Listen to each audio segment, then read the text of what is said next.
तुझे, तू है जो मिला मुझे, हो गई है रब दी आमदा। इतने नसीब से देखा है करीब से, नूर दिया मियां बारिशां। हो सज के जो आए तू अखियों के सामने, नजरा लगे ना मेरी। ऐसा भी क्या हुआ यार कि किसी पे भरोसा करने पे तुम्हारा परिवार टूट गया, तुम्हारी देखो पैनिक अटैक आते हैं। ऐसा क्या हुआ बच्चा? असल में बात ये है कि अंकल दी बहुत ही ज्यादा प्योर हार्टेड थी, सभी पे बहुत जल्दी भरोसा कर लेती थी। मतलब किसी पे ये नहीं कि मैं नहीं कर सकती, मैं नहीं कर पाऊंगी, मैं नहीं करना चाहती, वो कभी मना नहीं करती थी किसी भी चीज के लिए। पर किसी वजह से हमारे घर पे बहुत सारे गार्ड्स रहते हैं। गार्ड्स क्यों है मैं ये अभी आपको नहीं बता सकती, जब दी चाहेंगी तब आपको पता चल ही जाएगा। फिलहाल ये जान लीजिए गार्ड्स की वजह से हम लोग उतना बाहर नहीं जा पाते। मॉम डैड की परमिशन के बिना हमें कहीं भी बाहर जाने की परमिशन नहीं थी। लेकिन एक लड़का था जो दी का दोस्त था, उसकी बात दी हमेशा माना करती थी, यहाँ तक कि हमारा भाई भी उसे बहुत ज़्यादा पसंद करता था।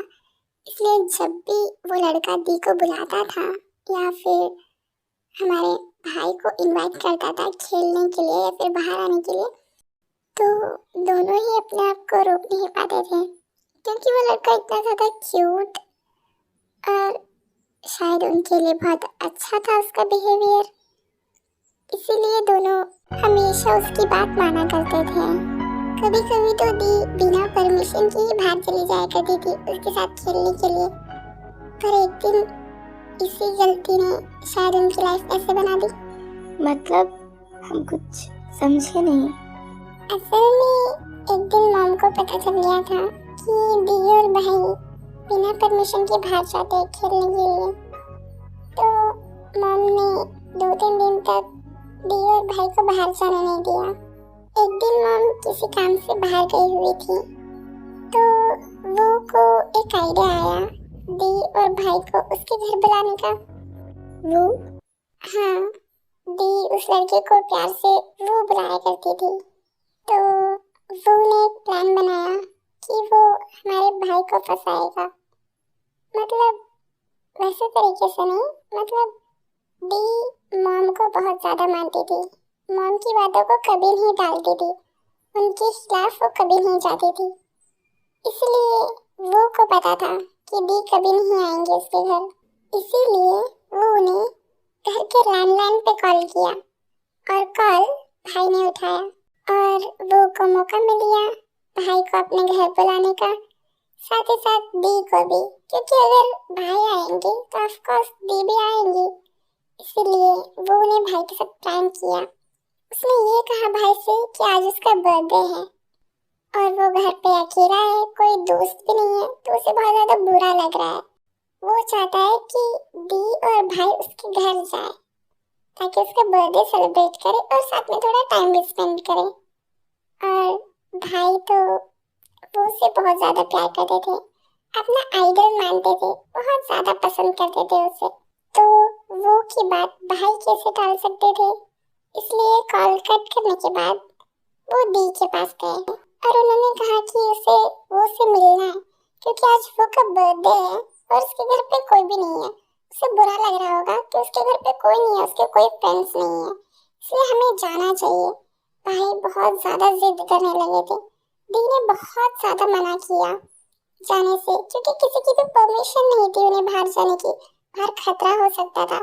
इसलिए दी ने बहुत ज़्यादा समझाया, पर भाई मानने को तैयार ही नहीं थे। फिर दी ने वो को कॉल किया। दी ने कहा कि वो नहीं आ सकते और दी ने पूछा भी कि सच में क्या आज उसका बर्थडे है, तो वो ने कहा कि हाँ आज ही उसी का बर्थडे है। पर दी को थोड़ा डाउट था कि उन्हें लगा कि नेक्स्ट मंथ आता है, इस मंथ नहीं है वो का बर्थडे। तो उन्होंने दोबारा पूछा, वो उन्हें फिर से बताया कि उसका बर्थडे आज ही है और दी ने उस पर भरोसा कर लिया। और आखिरकार दी को भाई की जिद के आगे झुकना ही पड़ा और इसीलिए दी ने डैड से परमिशन मांगी। भले ही मॉम वहाँ नहीं थी लेकिन डैड थे घर पे, इसलिए दी ने डैड से परमिशन मांगी और डैड ने हाँ कर दिया। पर दी को कहीं ना कहीं डर लग रहा था बाहर जाने से, इसलिए वो बार बार भाई को समझा रही थी कि ना जाए, हमें वहाँ नहीं जाना चाहिए।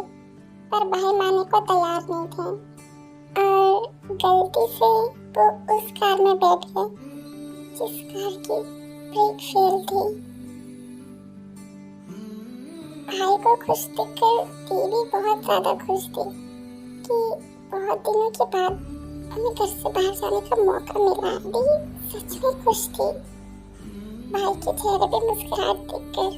और भाई तो यही कह रहे थे कि डोंट वरी बेबी बेटे, हम जल्दी घर जाएंगे, ऐसा क्यों डर रही हो तुम, बस वो के घर ही तो जा रहे हैं, बर्थडे मना के वापस घर चले जाएंगे। पर भाई को थोड़ी पता था कि ये आखिरी सफर है दी के साथ उनका। वो गाड़ी से जा ही रहे थे कि सामने से ट्रक आ रही थी। ड्राइवर ने ब्रेक लगाने की बहुत ज्यादा कोशिश की। दी ने डैड को कॉल करने की भी कोशिश की थी। दी से गलती से वो फोन भी टूट गया और सामने से ट्रक आ रही थी तो ट्रक ने जोर से आके दी की कार को हिट किया।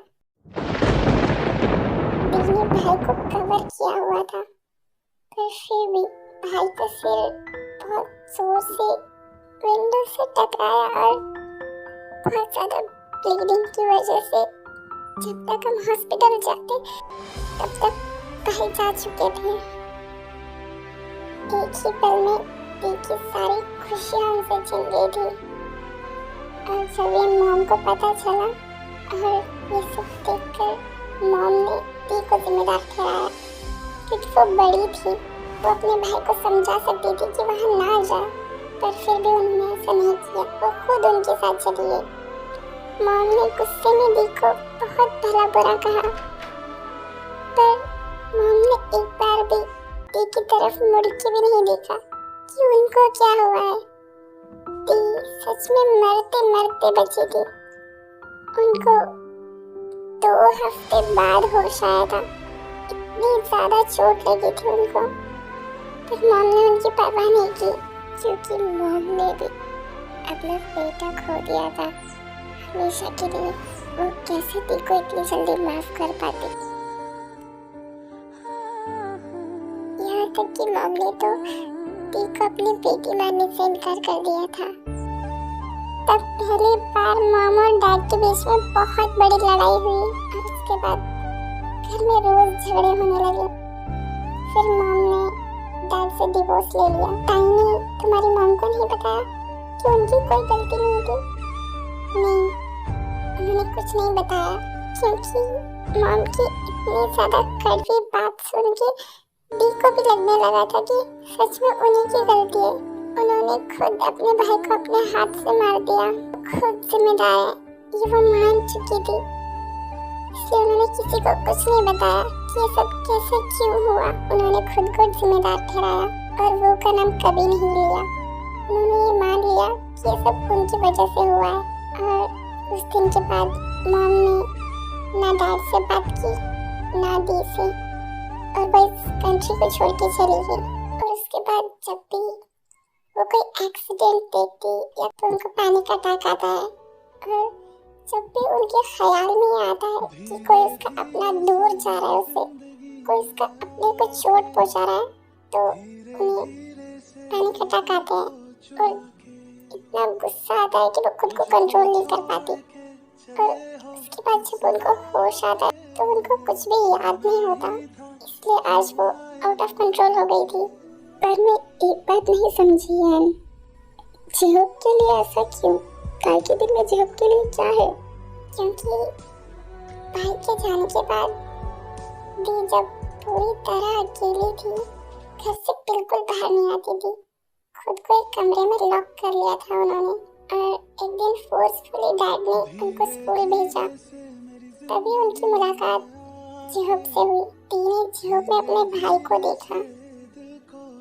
जिहोप की हरकतें, उसका बोलना, उसका मुस्कुराना, उसकी शरारतें बिल्कुल भाई से मेल खाती थी। इसीलिए दी ने मन में मान लिया था कि शायद गॉड ने फिर से उनके भाई को लौटा दिया है ताकि वो फिर से अपने भाई की हिफाजत कर सके। दी ने उसी दिन खुद से वादा किया था कि वो जिहोप को कभी भी कुछ नहीं होने देगी, जिहोप का साया बन के हमेशा रहेगी, हर मुसीबत से उन्हें बचाएगी। और शायद आज इसलिए ये सब कुछ हो गया।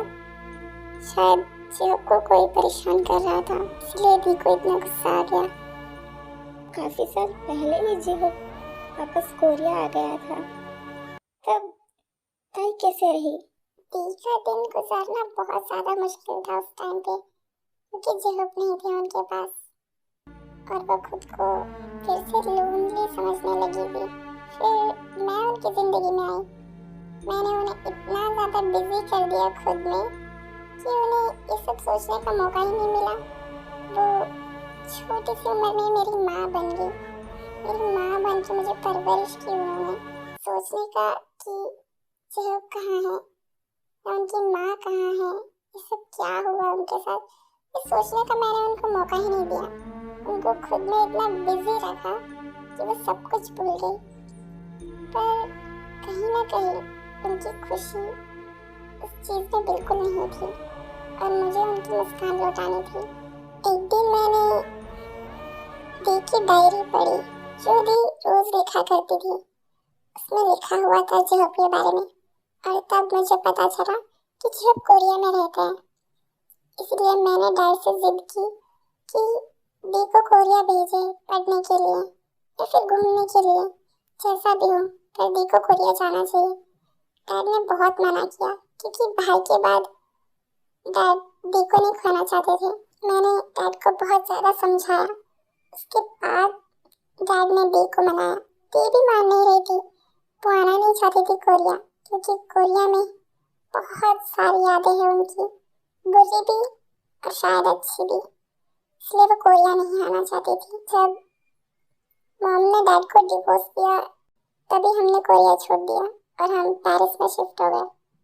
उसके बाद हम कभी भी कोरिया वापस नहीं आए और दी को इस बात का डर था अगर वो कोरिया आई तो ये यादें, ये बुरी यादें उनका पीछा नहीं छोड़ेंगी।